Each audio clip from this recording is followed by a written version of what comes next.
Bismillahirrahmanirrahim. Assalamualaikum warahmatullahi wabarakatuh. Alhamdulillahilladzi an'ama alaina binikmatil islami wal iman. Wassalatu wassalamu ala sayyidil anam Sayyidina Muhammadin wa ala alihi wa sahbihi wasallam. Para sahabat yang dirahmati Allah Subhanahu wa ta'ala, kita berdoa bersama-sama kepada Allah. Mudah-mudahan kita semua, para sahabat sekalian, diberikan kemudahan di dalam menjalankan berbagai aktivitasnya, diberikan kesehatan, dianugerahkan usia yang penuh keberkahan, sekaligus mudah-mudahan Allah senantiasa melindungi kita semua. Para sahabatku yang dirahmati Allah Subhanahu wa ta'ala, satu di antara beberapa keinginan manusia adalah membina satu hubungan rumah tangga. Karena rumah tangga menjadi salah satu hal yang sangat diimpikan oleh sebagian besar manusia. Bahkan Rasulullah Shallallahu Alaihi Wasallam menyampaikan bahwa kesempurnaan agama seseorang itu separuhnya adalah melalui pernikahan.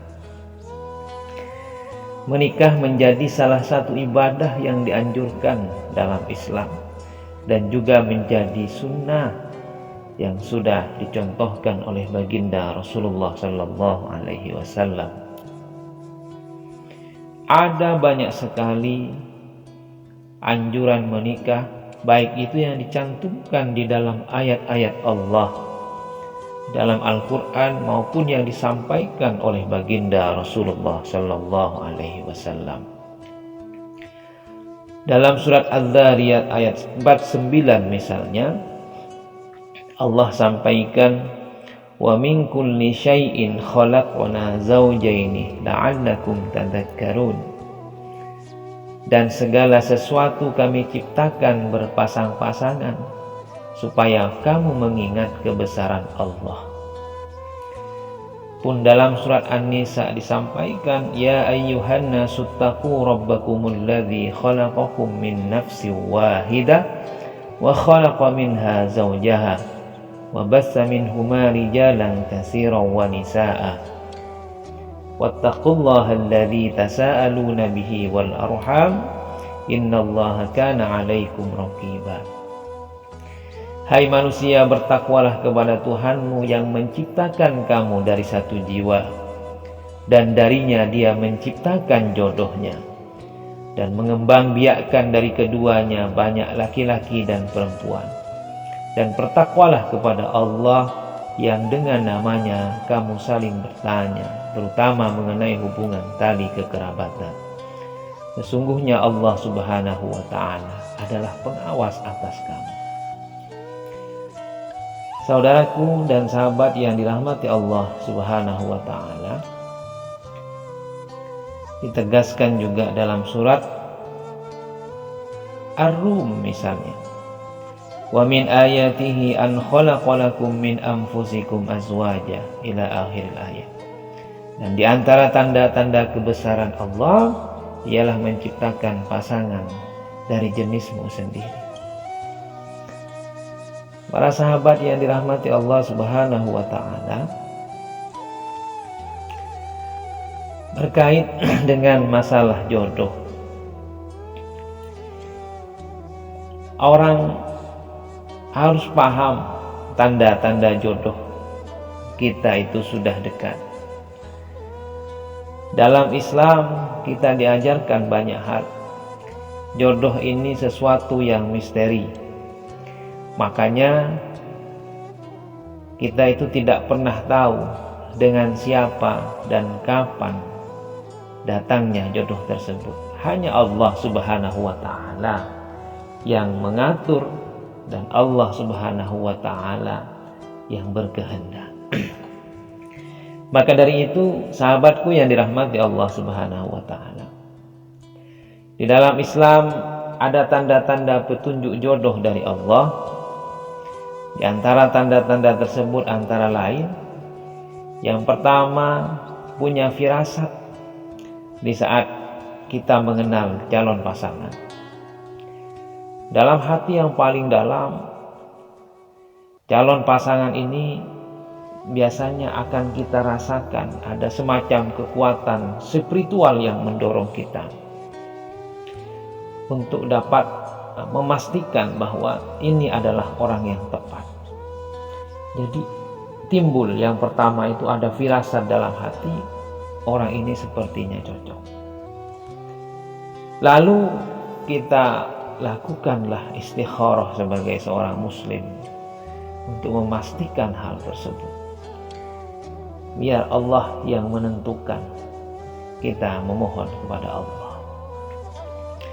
Yang kedua, tanda-tanda jodoh kita itu sudah dekat adalah memiliki iman dan satu kemiripan sifat. Ya. Nah, di dalam surat An-Nur itu disampaikan bahwa seseorang yang baik akan mendapatkan jodoh yang baik. Laki-laki yang baik akan mendapatkan wanita yang baik. Artinya tanda yang kedua, dia memiliki kemiripan sifat dan juga iman yang sama. Yang ketiga, tanda-tanda jodoh kita itu sudah dekat adalah nyaman. Kita menjadi diri kita sendiri. Kun anta, jadilah dirimu sendiri. Pasangan kita tampil apa adanya dengan jujur, dengan ikhlas, tidak dipoles oleh sesuatu yang tujuannya adalah untuk menjebak orang lain. Jadi kalau kita bertemu dengan orang yang apa adanya, yang jujur, kira-kira itu salah satu tanda jodoh dari kita. Tanda-tanda jodoh berikutnya adalah timbul saling rasa percaya. Satu sama lain rasanya sangat nyaman dan sangat mempercayai. Pokoknya ada satu perasaan di mana ketika bersama dengan orang tersebut tidak ada sesuatu yang dimanipulasi. Semua yang dikatakan, semua yang dilakukan menunjukkan apa adanya. Bisa jadi ini adalah tanda-tanda petunjuk jodoh dari Allah. Yang kelima adalah saling memahami. Betapa sulitnya seseorang itu bisa memahami orang lain. Kalau misalnya Anda bertemu dengan orang yang dia itu bisa memahami Anda dengan baik dan Anda bisa memahami dia dengan baik, bisa dijadikan ini sebagai salah satu tanda itu jodoh Anda. Orang ini akan memahami Anda dengan baik. Di saat Anda senang, dia senang. Di saat Anda sedih, dia sedih. Kemudian tanda berikutnya adalah punya kesetiaan. Di mana ciri-ciri ini menunjukkan orang kalau sudah merasa bahwa ini adalah orang yang tepat, maka dia akan setia untuk terus bersama dia. Tidak ada lagi peluang untuk memasukkan orang lain pada dirinya. Jadi setia dia kepada Anda. Dan yang terakhir kiranya di antara beberapa tanda jodoh kita dekat itu adalah punya visi dan misi yang sama. Punya hobi yang sama, punya keinginan yang sama. Cita-cita yang sama, punya impian yang sama, kemudian aspirasi yang sama. Jadi dengan demikian, kalau sudah bisa kita pastikan beberapa hal di atas, kemungkinan inilah jodoh dari kita. Sahabatku yang dirahmati Allah Subhanahu wa Ta'ala, mudah-mudahan Allah senantiasa membimbing kita untuk memberikan jodoh terbaik bagi kita. Hidup sekali, jodoh sekali. Wallahu a'lam bishawab. Assalamualaikum warahmatullahi wabarakatuh.